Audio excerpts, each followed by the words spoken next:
இந்திய கம்யூனிஸ்ட் கட்சியின் தேசிய செயலாளர் டி ராஜா மதுரை அருகே உள்ள சிம்மக்கல்லில் செய்தியாளர்களை சந்தித்து வருகிறார். அதன் நேரடி காட்சிகளை பார்க்கலாம். அதன் காரணமாகத்தான் இந்த இரண்டு கட்சிகளுக்கும் மாற்று என்ற ஒன்றை ஏற்கக்கூடிய அரசியல் மனநிலை இன்றைக்கு தமிழ்நாட்டு மக்களுக்கு வந்திருக்கிறது.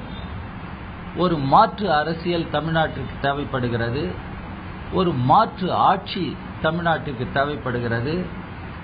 அப்படிப்பட்ட ஒரு ஆட்சியை கொடுப்பதற்கான அரசியல் சக்திகள் இன்றைக்கு தமிழ்நாட்டில் உருவாகிவிட்டார்களா என்று வருகிற பொழுது அப்படிப்பட்ட ஒரு மாற்று ஆட்சியை கொடுக்கக்கூடிய வல்லமையை பெற்ற ஒரு அரசியல் அணி தமிழ்நாட்டில் உருவாகி இருக்கிறது என்பதையும் மக்கள் இன்றைக்கு ஒப்புக்கொள்ள தொடங்கி இருக்கிறார்கள்.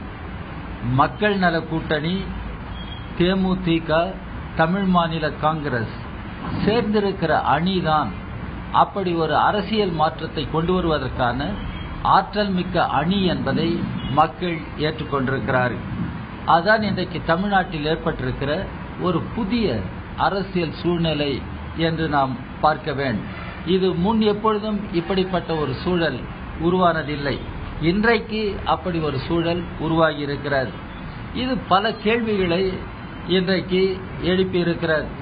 திராவிட முன்னேற்ற கழகம், அனைத்து இந்திய அண்ணா திராவிட முன்னேற்ற கழகம் மாறி மாறி ஒருவருக்கொருவர் எதிர்த்து இன்றைக்கு கருத்துக்களை சொல்லுவது, அவர்கள் வெளியிடுகிற தேர்தல் அறிக்கைகள், அவர்கள் முன்வைக்கிற கருத்துக்கள் எல்லாம் அவர்கள் இன்றைக்கு உண்மையாக இல்லை என்பதை தான் அவர்களே ஒப்புக்கொள்ளுகிறார்.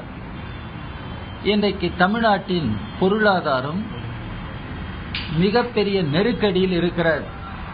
இதை ஆட்சியில் இருக்கிற அதிமுகவும் இன்றைக்கு மூடி மறைக்கிறது. இன்றைக்கு அதிகாரம் திரும்பவும் வேண்டும் என்று கருதுகிற திமுகவும் மூடி மறைக்கிறது. தமிழ்நாட்டினுடைய பொருளாதாரம் மிகப்பெரிய நெருக்கடியில் இருக்கிறது. தமிழ்நாடு நிதி நெருக்கடிக்கு ஆளாகி இருக்கிறது. வருவாய் நெருக்கடிக்கு ஆளாகி இருக்கிறது. தமிழ்நாட்டினுடைய விவசாயம் முன் எப்பொழுதும் இல்லாத ஒரு ஆழமான நெருக்கடியில இருக்கிறது.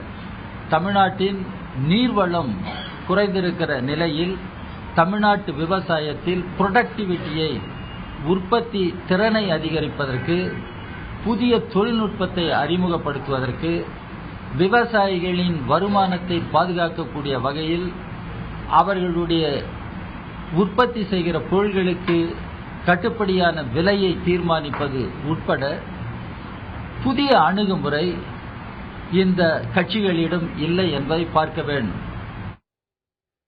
இந்திய கம்யூனிஸ்ட் கட்சியின் தேசிய செயலாளர் டி ராஜா மதுரை அருகே உள்ள சிம்மக்கல்லில் செய்தியாளர்களை சந்தித்து வருவதன் நேரடி காட்சிகளை பார்த்தோம்.